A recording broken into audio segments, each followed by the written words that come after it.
जब दो विपरीत ऊर्जाएं एक दूसरे के संपर्क में आती हैं तो वहाँ पर टकराव उत्पन्न होता है। जब दो विपरीत ऊर्जाएं एक दूसरे के अनुबंध में आती हैं तो वहाँ पर स्थितियाँ बहुत ही विषम हो जाती हैं। कुछ ऐसी ही स्थिति आपकी गोचर में भी बनी हुई है। यह स्थिति आपके लिए बहुत ही विषम है, बहुत ही कष्टकारी है, किंतु आपके लिए थोड़ी सी राहत का भी समय है। क्योंकि देखिए शनि मंगल दोनों ही मेजर प्लैनेट्स हैं, दोनों का प्रभाव बहुत ज़्यादा है। एक आपके कर्म के कारक है और एक उस कर्म को करने में लगने वाली ऊर्जा के कारक हैं। दोनों का ही हमारे जीवन में बहुत महत्वपूर्ण स्थान है। तो इनको किस तरीके से बैलेंस करेगा गोचर की ये स्थिति, और आपके जीवन में क्या शम होगा, क्या विषम होगा, क्या आपके लिए हितकारी होगा, क्या अनुकूल होगा, इन सभी विषयों पर हम इस वीडियो में पूर्णतया चर्चा करेंगे। तो नमस्कार दोस्तों, अगर आपके यहाँ पर 12 नंबर बना हुआ है तो ये राशिफल आपके लिए। अगर कुंडली में कहीं भी चंद्रमा के साथ 12 नंबर बना हुआ है तो भी ये राशिफल आपके लिए। कुंडली ना होने की स्थिति में हम इसे नाम राशि से भी देख सकते हैं। तो चलिए प्रारंभ करते हैं। देखिए सबसे पहले तो शनि और मंगल। शनि आपके कर्म के कारक हैं, मंगल जो शरीर में बहता हुआ रक्त है, रक्त से निकलने वाली ऊष्मा, उसकी जो ऊर्जा है, यानी किसी कार्य को करने के लिए जिस उत्साह की ज़रूरत होती है, जिस ऊर्जा की ज़रूरत होती है, वह मंगल है। और आपका कोई भी कर्म करते हो आप अपनी जीविका के लिए, अपनी रोजगार के लिए, चाहे आप जॉब वाले हों या फिर आप व्यापार करते हो या फिर अन्य कोई कार्य करते हो, आपके लिए कर्म के कारक शनिदेव महाराज अब दोनों एक साथ आकर बैठ गए हैं आपके द्वादश भाव में। अब एक क्या है, बहुत जल्दी कार्य करने के लिए प्रेरित रहता है, उत्साह में होता है ना। 12 घंटे का काम व्यक्ति 2 घंटे में कर डालता है, इतने उत्साह में होता है। ये मंगल के कारण होता है। और शनिदेव का क्या है, शरीर में आलस्य भर देते हैं, व्यक्ति को एकदम आलसी बना देते हैं, वो कर्म करना ही नहीं चाहता। दोनों ही विपरीत ऊर्जाएं हैं, एक उत्साह की कारक है, एक लेजीनेस की कारक है। दोनों ऊर्जाओं का एक जगह पर बैठना, एक ही भाव में बैठना, बहुत ही विषम परिस्थितियां हैं। किंतु एक तो यहाँ पर लाभ संबंध बना हुआ है, दूसरा क्या है, इस समय गुरु को जो बल मिल रहा है। अब दो ऊर्जाओं से लाभ संबंध बनाकर गुरु कितना आपकी स्थितियों को कंट्रोल करते, क्योंकि दोनों ही मेजर प्लैनेट्स हैं और गुरु के पास बल कितना है कितना नहीं है। मंगल के घर में बैठे हुए हैं गुरु, क्योंकि जिस राशि में ग्रह बैठा होता है उसके राशिपति को सबसे पहले उसके बल को देखने के लिए देखना पड़ता है। अब इस तरीके से तो मंगल देव द्वादश भाव में बैठे हैं, शनि के साथ युति करके बैठे हैं, तो गुरु बल देने की स्थिति में ही नहीं है। किंतु इन सभी चीज़ों को यहाँ पर कंट्रोल कर रहे हैं आपके शुक्र। अब पूछिए, शुक्र तो बैठे हैं यहाँ पर और गुरु तो शुक्र की राशि में भी नहीं है। तो यहाँ पर सबसे मेजर पॉइंट यहीं पर निकल कर आता है कि जिस भी भाव में शुक्र बैठे हों उससे द्वितीय भाव को शुक्र इन्हेंस कर देते हैं, सामने बैठे वाले ग्रह को इतना बल प्रदान कर देते हैं कि वह ग्रह परम उच्च हो जाता है। ज्योतिष का सिद्धांत है, शुक्र अपने सामने वाले को इतना, मतलब आगे एक घर आगे जो भी ग्रह बैठा हो, जो भी राशि बनी हो, दोनों को ही शुक्र बल प्रदान कर देते हैं। और शुक्र यहाँ पे परम उच्च हैं, मीन राशि में है, और मीन राशि में यानी कि गुरु की राशि में होकर गुरु को ही बल प्रदान करेंगे। तो यहाँ पर जब गुरु को बल प्रदान होगा, सिर्फ आपके लिए थोड़ी कष्टकारक स्थितियाँ रहेंगी 7 अप्रैल से लेकर 15 अप्रैल तक। इन डेट्स में आप कोई मेजर डिसीजन ना लें, क्योंकि इन डेट्स में अगर आपने कोई मेजर डिसीजन लिया धन से रिलेटेड तो आपकी फाइनेंस स्थिति थोड़ी चरमरा सकती है, फाइनेंस स्थितियाँ आपकी डिसबैलेंस हो सकती हैं। तो यहाँ पर आपको बहुत ही विशेष कार्य करना होगा। सबसे पहले तो देखिए, मंगल देव आपके यहाँ के स्वामी होते हैं, आपके धन भाव के और भाग्य भाव के, यानी दोनों ही आपके लिए बहुत ही जरूरी प्लैनेट्स हैं। अब यहाँ पर जब शुक्र का बल गुरु को मिलेगा, गुरु यहाँ से इनके लाभ संबंध के द्वारा मंगल और शनि को सुधारेंगे, तो आपकी स्थितियाँ इस समय पर नियंत्रण में आती हुई दिखेंगी।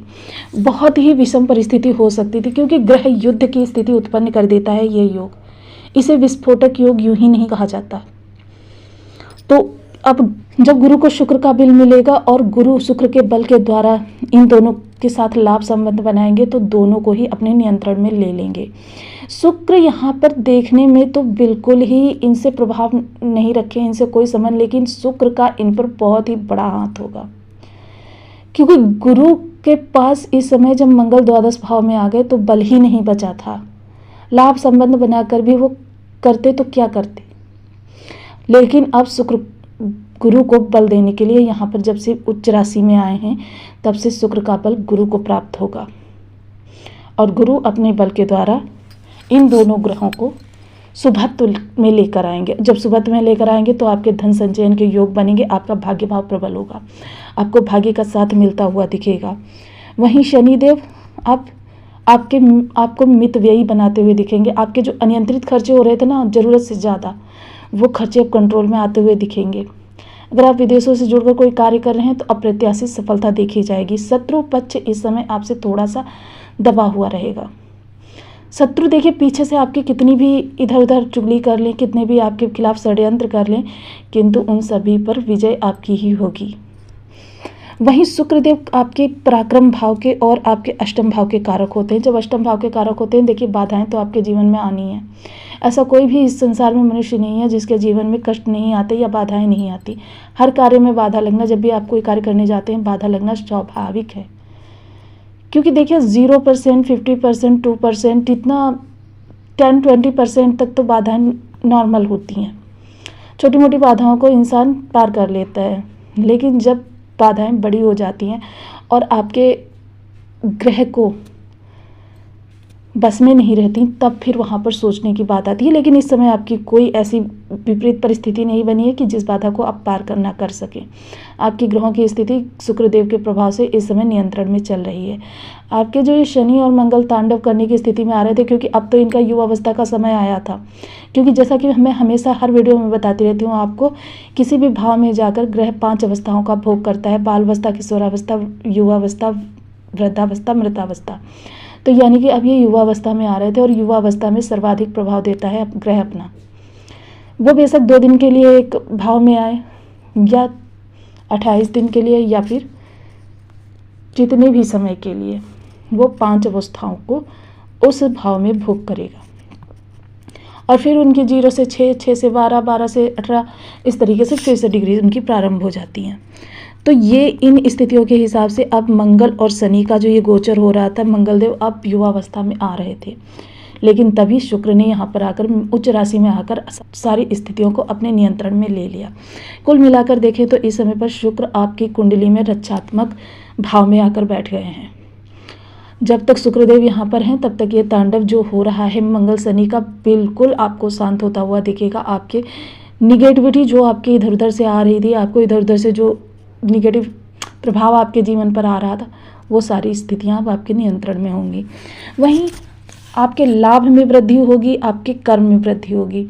यानी गुरुदेव यहाँ पर कर्म के भाव के स्वामी हैं और इस समय शुक्र का बल उन्हें प्राप्त हो रहा है, तो इस समय आपके कर्म में भी स्टेबिलिटी आएगी। जो अस्थिरता, अनस्टेबिलिटी थी आपके काम में, आपको काम काफ़ी समय से अनस्टेबल था, वो अब स्थिरता की ओर अग्रसर होगा।